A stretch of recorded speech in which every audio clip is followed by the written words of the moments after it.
RCEM approach के बारे में पढ़ेंगे। तो RCEM approach stand for regional college of education. Regional college of education Mysore ने इसको एस्टैब्लिश करा था और ये न्यू अप्रोच है लेसन प्लानिंग की, जिसमें हम लेसन प्लानिंग करते हैं। और ये बेस्ड था, या फिर कह सकते हैं कि ब्लूम की जो टेक्सोनॉमी है ना, उसके जो 4 पिलर कॉग्निटिव डोमेन था। कॉग्निटिव डोमेन होता है जिसमें मेंटल एबिलिटीज़ यूज़ होती हैं, जिसमें हम अपनी बुद्धि का विकास करते हैं। तो ब्लूम की जो टेक्सोनॉमी है, कॉग्निटिव का पक्ष जो है, इन्होंने जो RCEM अप्रोच है उसमें ब्लूम की जो 4 स्टेजेस हैं, जो कि नॉलेज है, कॉम्प्रिहेंशन है, फिर एप्लीकेशन है, देन क्रिएटिविटी।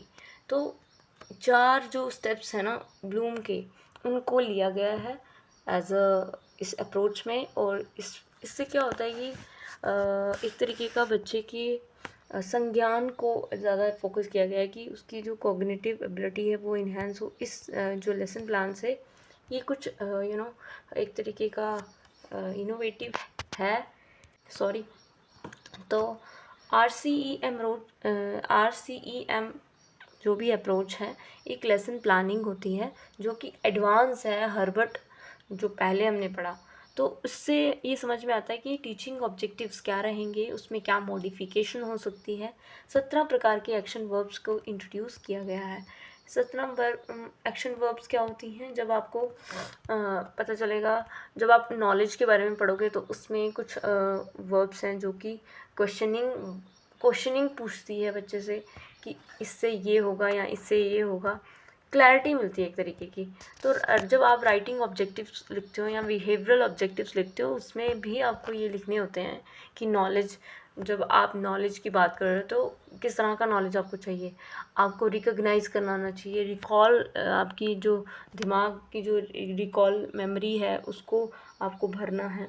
तो एक तरीके का आपको यहाँ पे सिखाया जा रहा है कि बिहेवियरल ब्लूम टेक्सोनॉमी अगर आपने अच्छे से पढ़ी है तो RCEM अप्रोच उसके ऊपर बेस्ड है, ये हम कह सकते हैं। और इस अप्रोच में 3 एस्पेक्ट इंक्लूड होते हैं, जिसमें पहला आता है इनपुट, दूसरा प्रोसेस और आउटपुट।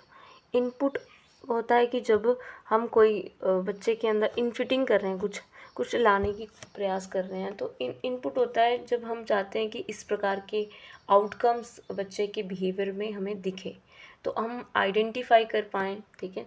तो ये 4 प्रकार की कैटेगरी जो हमने अभी बात की कि नॉलेज, अंडरस्टैंडिंग, पहले नॉलेज गेन करेगा, अंडरस्टैंड करेगा, फिर उसको अप्लाई करना आना चाहिए। जब वो अप्लाई करना शुरू कर देगा तो उसके न्यू आइडियाज़ एमर्ज होंगे। तो इस तरह से हमने चलना है, पहले नॉलेज दो बच्चे को, फिर अंडरस्टैंडिंग हो, एंड देन एप्लीकेशन भी वो अपनी लाइफ में कर पाए। इस तरह से क्या होगा कि जो बिहेवियरल चेंजेस है वो ईज़िली देखने को मिलेंगे। और इनमें जो 17 मेंटल एबिलिटीज़ हैं बच्चे की, वो इन्हेंस करने की बात की गई है। नेक्स्ट इसमें आता है प्रोसेस क्या होती है। तो प्रोसेस होती है कि किस तरह से कंटेंट जो आप पेश कर रहे हैं या बच्चे को सिखा रहे हैं, वो उसकी प्रेजेंटेशन कैसे रहेगी। ये फोकस करता है बच्चे की लर्निंग सिचुएशंस इन्हेंस हो, ज़्यादा से ज़्यादा वो सीखे, ना सिर्फ पैसिवली सुने। ठीक है। तो टीचिंग स्ट्रैटेजी यहाँ पे कुछ सिलेक्टिव होनी चाहिए, स्पेसिफाइड ऑब्जेक्टिव होने चाहिए। ऑडियो विजुअल एड्स यूज़ करो ताकि आपकी जो प्रेजेंटेशन है वो इफ़ेक्टिव हो जाए। आप मोटिवेशन कैसे दोगे बच्चे को, आप बच्चे को कैसे रीइंफोर्स करोगे, ये भी होना चाहिए। क्योंकि जब तक वो रीइंफोर्स नहीं करेंगे तब तक वो क्वेश्चन नहीं करेगा, रिकॉल नहीं करेगा, उसमें क्यूरियोसिटी नहीं दिखाएगा, को कैसे वो लर्निंग पॉसिबल हो पाएगी। तो उसका इन्वॉल्वमेंट, उसकी कॉग्निशन का इन्वॉल्वमेंट स्टडीज़ में चाहिए ही रहेगा। नेक्स्ट इसमें आता है आउटपुट कह सकते हैं कि इंस्ट्रक्शनल प्रोसीजर है कि हम जब पढ़ा दिए गए, हमने अपने बिहेवियरल ऑब्जेक्टिव डिसाइड कर लिए, इनपुट हमने डिसाइड कर लिया, हमने स्ट्रैटेजी अपनी बना ली, फिर हमने प्रेजेंट भी कर लिया, हमने टैक्टिक्स यूज़ किए, हमने इम्प्रूव करने की कोशिश करी। तो आउटपुट हम चाहते हैं उस बच्चे से, तो आउटपुट में रियल लर्निंग आउटकम्स आएंगे कि वो अपनी लाइफ में उसको कैसे इम्प्लीमेंटेशन कर रहा है। ना सिर्फ उसके नंबर में चेंजेस देखने को मिले हैं, उसके बिहेवियरल, जो वो ऐसे क्लासरूम के अंदर पहले वो मारता रहता था एक दूसरे को, अब वो उसमें चेंजेस देखने को मिल रहे हैं। तो डिज़ायरेबल चेंजेस बच्चे के बिहेवियर में हम चाहते हैं, तो इसीलिए जो RCEM अप्रोच है वो इसी पे बेस्ड है, जो कि बिहेवियर को चेक करने या फिर उसको मॉडिफाई करने में हेल्प करती है। बिहेवियर पे फोकस ज़्यादा किया गया है, क्योंकि वो व्यवहार में लाने की बात हो रही है, ना कि रटने की और फिर रट के भूल जाने की, वो सब नहीं। लाना है व्यवहार में, पहले रटना है, फिर उसको ही समझना है, इम्प्लीमेंट करके देखना है, देन फिर उसमें विचार विमर्श भी बच्चे का करवाना है। तो एक तरीके का रियल लर्निंग आउटकम्स RLO निकल के आ रहा है। बहुत सारी डिवाइसेस हम यूज़ कर सकते हैं बच्चे के रियल आउटकम्स आ रहे हैं कि नहीं आ रहे हैं उसको मेजर करने के लिए। इवेल्युएशन डिवाइसेस का यूज़ कर सकते हैं ताकि उसके बच्चे के बिहेवियर को हम चैनलाइज कर सकें, उसको बता सकें कि तुम यहाँ पे गड़बड़ हो, तुम्हारा बिहेवियर इस तरह से है। तो ये जो लेसन प्लानिंग है वो ना सिर्फ आपके जो आप किताबी बुक है उसको रट रहे हो, हालांकि उस नॉलेज को अपने लाइफ में इम्प्लीमेंट भी कर रहे हो, तो ये ज़्यादा एडवांस्ड है उससे। ठीक है, थेरेटिकल RCEM अप्रोच जो ऐसे थियरीज में लिखोगे तो उसमें आपकी इम्पोर्टेंस होनी चाहिए प्लानिंग, जिसमें जैसे कि you have seen the films देखी होगी, एडवर्टाइजमेंट देखी होगी, कैसे वो एग्जीक्यूटिव जो होते हैं वो उनके प्लान्स होते हैं कि कहाँ पे आपको कैसे प्रेजेंट करनी कोई चीज़ को, जैसे कोई प्रोडक्ट है तो कैसे प्रेजेंट कैसे करना है उसको। ठीक है, तो एक तरीके का पूरी कहानी होती है, फिर जाके लास्ट में प्रोडक्ट निकलता है, सरसों का तेल खाइए और स्वस्थ जीवन बनाइए। तो एक तरीके का वो एक डायरेक्ट जो फिल्म होती है वो कैसे एडवर्टाइजमेंट इतनी इन्फ्लुएंस होती है इंसान के लाइफ में, क्योंकि वो हमारे व्यवहार के साथ कनेक्टेड है बिल्कुल। और बच्चे do those plan actually work, उनके जो जो प्लान्स वो बनाते हैं, ठीक है, वो वर्क करते हैं। डज इम्प्रूव एफिशिएंसी, उनकी एफिशिएंसी इम्प्रूव होती है। After all why should we plan, हमें एक प्लान ही क्यों करना है। बहुत सारे क्वेश्चंस हम अपने सॉल्यूशंस पा सकते हैं प्लानिंग से। हमें कहाँ जाना है, हमारी क्या डायरेक्शन है, हमें क्या जो क्या होता है कि जब प्लानिंग कर लेता है ना इंसान, तो उसकी जो अनसर्टेनिटी है, मतलब कि कुछ गलत हो जाएगा या कुछ सही हो जाएगा, करके देख लो ना, कि उससे पता चल जाएगा हमारी जो हमने ख्याली पुलाव बनाए हैं अपने दिमाग में। तो प्लानिंग क्या करती है कि हमारी जो अनसर्टेनिटी चीज़ें हैं, जो हम सोच के बैठे होते हैं कि ये होगा, जब तक हम उसको करके नहीं देखेंगे या व्यवहार में नहीं लाते तब तक वो काम की नहीं होती हैं। अभी हमने बात की कि रटना है कोई फैक्ट को, फिर जब समझ में आ गया तो उसको अप्लाई करना है, फिर एप्लीकेशन जब हमें आ जाती है तो हम उसको एनालिसिस करते हैं। क्रिएटिविटी क्या होती है, जब हम दिशाओं में सोचते हैं, जब हमारे विचार जो है वो एक बंद डब्बे में नहीं होते, आउट ऑफ द बॉक्स फिर हम सोचना शुरू करते हैं। RCEM अप्रोच का जो फुल फॉर्म है regional college education Mysore Karnataka में है, 1972 में ये एस्टैब्लिश हुई थी। और इसका ऑब्जेक्टिव्स इंडियन ब्लूम टेक्सोनॉमी या फिर जो ब्लूम टेक्सोनॉमी है उसके ऊपर बेस्ड है। जो ये एक्शन वर्ब्स है, मतलब एक्शन वर्ब्स हम बार बार कह रहे हैं एक्शन वर्ब्स, तो एक्शन वर्ब्स मतलब कि ये ऐसे वर्ब्स हैं जो कि हमारे ऑब्जेक्टिव्स डिसाइड करती हैं। तो 17 ऑब्जेक्टिव्स हैं, हमें 17 नहीं करने हैं, बट फिर भी हमें पता होना चाहिए। ज्ञान, बोध, प्रयोग और सृजनात्मक, ये सब चीज़ें इसमें बताई गई हैं। व्यवहार में परिवर्तन लाने के लिए ये RCEM अप्रोच की स्थापना की गई होगी या फिर करते हैं। जैसे कि एक्शन वर्ब हो गई रिकॉग्नाइज करना, रिकॉल करना। रिकॉल मतलब किसी वर्ड को हम उसको रिकॉल करने की कोशिश करें, क्या था क्या था क्या था। एंड जैसे हम किसी को देखते हैं, हमें उसका नाम नहीं पता, हम रिकॉल करने की कोशिश करते हैं, अच्छा तुम्हारा नाम प ऐसे एक तरीके का कोई भी वर्ड को कैसे लर्न करना है वो पहले बच्चे को सिखाना है, कैसे लर्न करना है, फिर देन उसको समझ में आना चाहिए वो वर्ड, फिर उसको अप्लाई करने भी जीवन में आना चाहिए। ये 4 स्टेजेस दिए गए हैं। एडवांटेज इसकी बहुत ज़्यादा है क्योंकि ये हमें डायरेक्शन देगा, ये बच्चे को एक तरीके से लेके जाएगा। पहले नॉलेज गेन करेगा, फिर कॉम्प्रीहेंड करेगा, फिर इस तरह से एक गाइडलाइन दी जा रही है।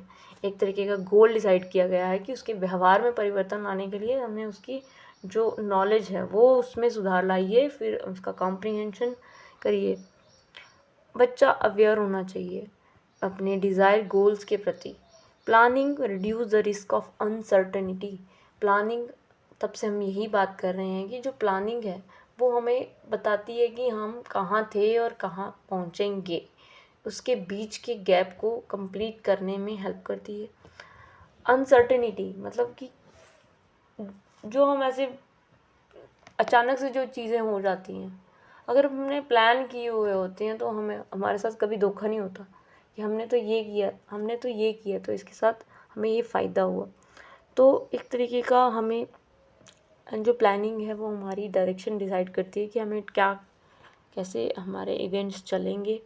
ओवरलैपिंग या फिर वेस्टफुल एक्टिविटी जो भी हम करे जा रहे हैं, मान लो कि क्लासरूम के अंदर हमें पढ़ाने जाना है, हम कुछ भी पढ़ाए जा रहे हैं, तो एक तरीके का आप ओवरलैप कर दोगे या बच्चों को बिल्कुल ही समझ में नहीं आएगा, कुछ और ही पढ़ाए जा रहे हो, हाई लेवल का पढ़ा दिया, बेसिक उनको पता ही नहीं है, हाई लेवल का पढ़ा दोगे ओवरलैप हो जाएगा, या फिर उसमें भी आपकी बहुत ज़्यादा समय बर्बाद होगा, आपकी एनर्जी, आपका टाइम, वेरी वेरी इंपॉर्टेंट।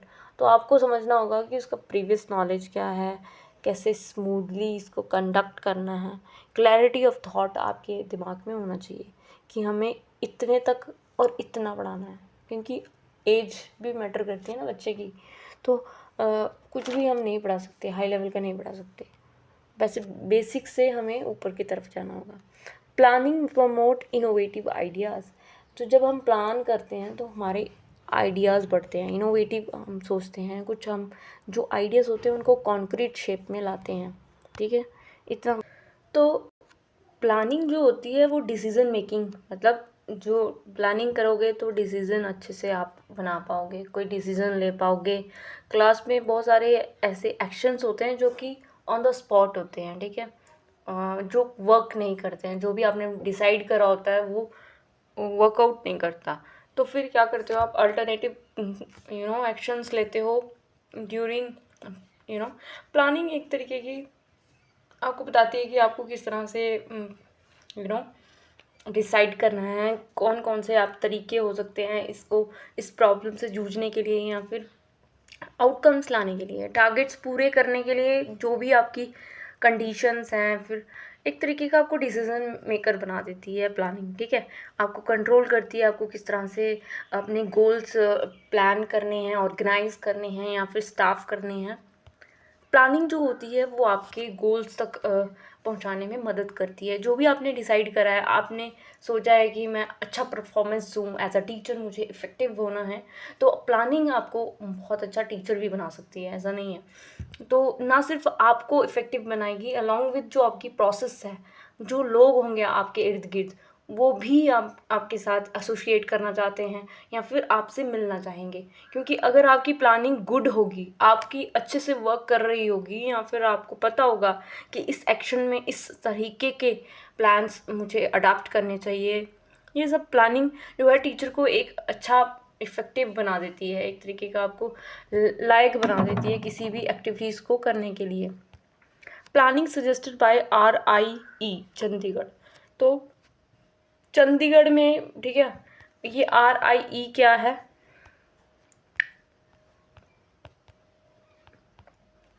ठीक है, ये भी कोई स्टेप्स हैं जो कि चंडीगढ़ द्वारा दिए गए हैं। अब चंडीगढ़ RIE की फुल फॉर्म मुझे नहीं मालूम है, यहाँ पे भी मैंने प्लानिंग या फिर लेसन प्लानिंग में कमी है मेरे। तो एनीवेज टीचिंग मटेरियल्स कुछ चाहिए, ये बता रहा है कि जो जो एंटायर टीचिंग मटेरियल है ना, जो भी आप सब्जेक्ट पढ़ाने जा रहे हो, जितना भी मटेरियल आपके पास है उसको आप ब्रोक कर दो, आप ब्लॉक्स में डिवाइड कर दो, अलग अलग सेक्शन में उसको डिवाइड कर दो कि इतना पोर्शन है तो इतने समय में। इस तरह से जो टीचिंग मटेरियल है, होलसम टीचिंग मटेरियल है, उसको ब्लॉक्स में डिवाइड करो अलॉन्ग विद जो सिलेबस है उसमें एक कंप्राइज होना चाहिए। सिलेबस क्या है, टेक्स्ट बुक कौन सी है, फिर उसके साथ कौन से मटेरियल लगेंगे, कौन कौन सी एक्टिविटीज़ आपको उसमें करवानी पड़ेगी, एक तरीके का जो भी टीचिंग मटेरियल आपके पास है, जिसमें आप लेसन प्लान करोगे, फिर उसके साथ आप कौन से रेफरेंस बुक लोगे, फिर उसमें एक्टिविटीज़ क्या करवा सकते हो, एक्सरसाइज क्या करवा सकते हो, टेस्ट क्या दे सकते हो, ये सारा का सारा आप टीचिंग मटेरियल आपको चाहिए होता है। तो कह रहा है कि उसको आप भागों में डिवाइड कर दो। ब्लॉक्स जब डिवाइड हो जाएंगे तो फिर ब्लॉक्स को टॉपिक्स में डिवाइड कर दो, ठीक है।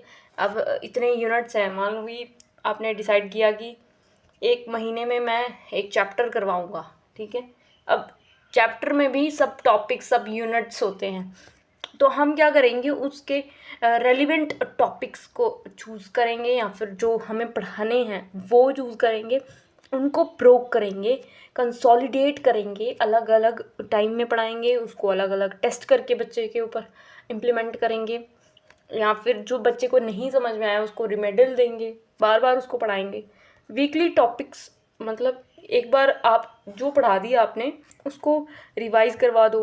वीकली टॉपिक मतलब वीक में ख़त्म होने वाले टॉपिक्स, जो भी टीचर पढ़ाने वाला है आप क्या करो, डिवाइड कर दो। लैंग्वेज का और मोड ऑफ टीचिंग को इंटीग्रेट करो, मतलब एक तरीके का जो आप पढ़ाने जा रहे हो, जो उसमें स्किल्स यूज़ कर रहे हो, ठीक है, उसमें आप इम्प्लीमेंट करने की कोशिश करो।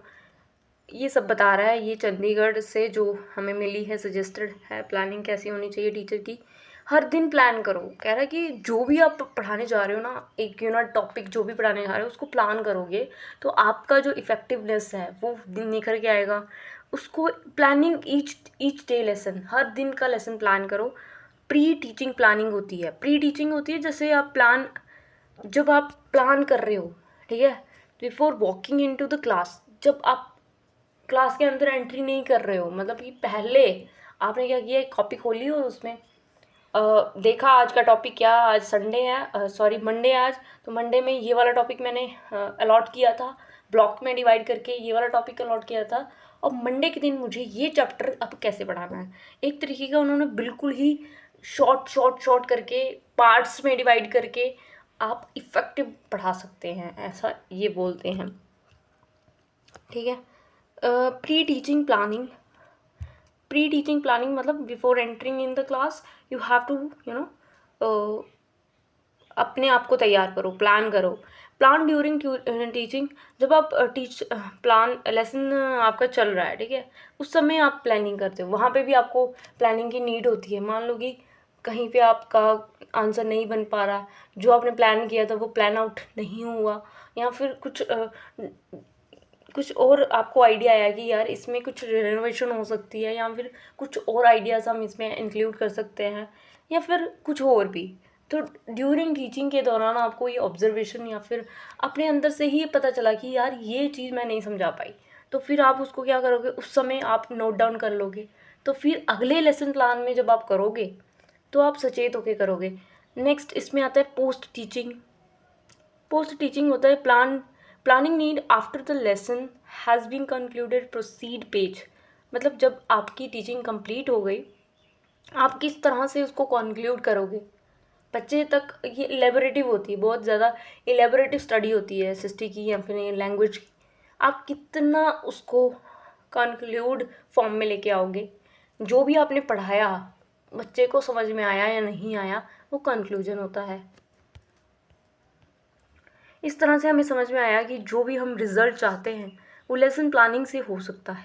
प्री एक्टिव या इंटरेक्टिव या पोस्ट एक्टिव, जो भी हम वैल्यू इनकलकेट करना चाहते हैं अपने बच्चों में या बिहेवियर उनके बदलाव चाहते हैं, तो हमें चाहिए कि हमें लेसन प्लान करना चाहिए, बहुत ही डिटेल लेसन प्लान करना चाहिए। डिटेल मतलब कि एक एक स्टेप पे ऐसे भागना नहीं है, आपको रुकना है, समझना है कि क्यों इसको डिसाइड किया जा रहा है, क्यों हमें लेसन प्लान बनवाए जा रहे हैं, हमारी इफ़ेक्टिवनेस निखरे, हम चाहते हैं बिहेवियर में बदलाव आए, सोसाइटी में कुछ बदलाव आए, इसीलिए हम लेसन प्लानिंग कर रहे हैं।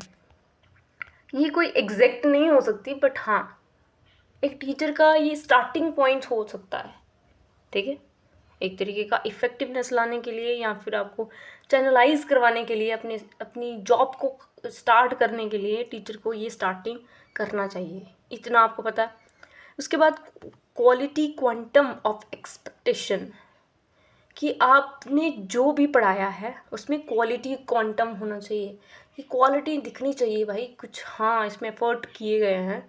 सिलेक्शन ऑफ कंटेंट, कि जो कंटेंट आप बच्चे को पढ़ा रहे हो उसको समझ में आना चाहिए, ऐसी लेमैन भाषा में होना चाहिए। अलॉन्ग विथ अप्रोप्रिएटनेस, जो उसकी रियल लाइफ से कनेक्टेड हो। सीक्वेंस होना चाहिए, ये नहीं है कि ABC पढ़ा रहे हैं तो सीधा जेड पे चले गए, नो, स्टार्टिंग से एंड तक। मान लो कि चैप्टर बीच से छूट गया, आधा पढ़ाया, तो फिर भी टीचर को स्टार्ट करते समय उसको रिकैप्सुलेट करना पड़ेगा, रिकैप करना पड़ेगा नहीं, पढ़ता है या पढ़ना चाहिए। जब वो स्टार्ट करता है तो क्या होता है कि जो टीचिंग लर्निंग है वो वापस आपकी वही ट्रैक जो आपने कल पढ़ा था उसको आप रिकैप करते हो एक, फिर आप नेक्स्ट बच्चे को न्यू नॉलेज देते हो। इसमें आप कौन से टेक्नोलॉजी का यूज़ करते हो, किस तरह से बच्चे को इवेलुएट करते हो, ये आपके ऊपर निर्भर है। मेथड्स क्या यूज़ कर रहे हो, कौन सा प्लान यूज़ कर रहे हो टीचिंग के दौरान, कौन सा मॉडल, हर्बर्शियन अप्रोच कर रहे हो या फिर RCEM अप्रोच। तो ये आपके ऊपर निर्भर है कि आप किस तरह से बच्चों को पढ़ाओगे। तो ये था RCEM अप्रोच, जो कि काफ़ी इम्पोर्टेंट है एज अ टीचर आपके लिए, क्योंकि लेसन बनाने के लिए आपको ना सिर्फ आपको एक मैकेनिकल चीज़ चाहिए, आपको अपने दिमाग को भी दौड़ाना पड़ेगा, आपकी रीजनिंग एबिलिटी अच्छी होनी चाहिए। आप इस चैप्टर को पढ़ाने जा रहे हो, उसमें से आप क्वेश्चन निकाल रहे हो, आप अपना पहले खुद रिवाइज करोगे तब जाके बच्चे को पढ़ा पाओगे। तो लेसन प्लानिंग एक तरीके की आपको एक बेसिक अंडरस्टैंडिंग देती है कि टीचर की स्टार्टिंग कहाँ से होती है एक लेसन प्लान बनाने से। लेसन प्लानिंग जो है वो काफ़ी इम्पोर्टेंट हो जाती है किसी भी सब्जेक्ट को पढ़ाने में, चाहे वो लैंग्वेज का हो, चाहे वो मैथ्स का हो, चाहे वो कोई भी SST का हो। एक न्यू कमर टीचर जो होता है ना, उसके लिए lesson planning very very important हो जाता है। इसीलिए हमें लेसन प्लानिंग की मीनिंग, इम्पॉर्टेंस, मैक्रो लेवल पे कैसे काम करेगा, यूनिट प्लान्स क्या हैं, ईयरली प्लान्स क्या हैं, क्या ऐसे स्टेप्स रहेंगे कि जब लेसन प्लानिंग की जाएगी, हर्बर्शियन अप्रोच के थ्रू कैसे लेसन प्लानिंग होती है, RCM अप्रोच के थ्रू कैसे लेसन प्लानिंग होती है, ये सब हमें सिखाया ही इसीलिए जा रहा है ताकि हम जब टीचर बने, हम पहली बार जब क्लासरूम में जाएं तो ऐसे खाली तख्ती की तरह कहीं बुक उठा के पढ़ाने ना लग जाए। हमें पहले डिसाइड करना पड़ेगा। जो टीचर हमें कभी दिखे नहीं ऐसे लेसन पेज लाते हुए या फिर चार्ट पेपर लगाते हुए, इसका मतलब उन्होंने कभी की ही नहीं होगी, ठीक है ना। अब इसका मतलब ये भी नहीं है कि आपको रटा हुआ हो लेसन प्लानिंग, तो फिर ये भी तो एक वो है ना, एक तरीके का फॉर्मेलिटी। तो lesson planning is very very important for the teacher who are have just started the career of teacher. तो लेसन प्लानिंग बहुत ही अच्छे से किया हम लोगों ने। मिलते हैं नेक्स्ट वीडियो में। Till then bye bye, take care, have a nice